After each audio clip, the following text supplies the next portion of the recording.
जालिंदर चर्पटाश्च अडवंग कानीप मच्छिंद्र आद्यः चौरंगी रेवाणक भर्तहरि संज्ञां भूम्यां बभूव नवनाथ सिद्धः।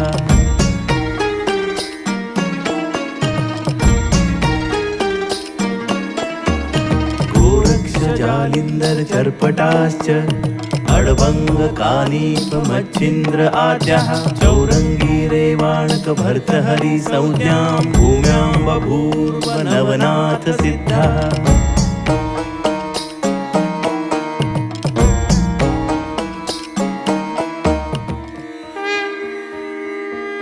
गोरक्ष जालिंदर चर्पटाश्च अडवंग कानीप मच्छिंद्र आद्यः चौरंगी रेवाणक भर्तहरि संज्ञां भूम्यां बभूव नवनाथ सिद्धः।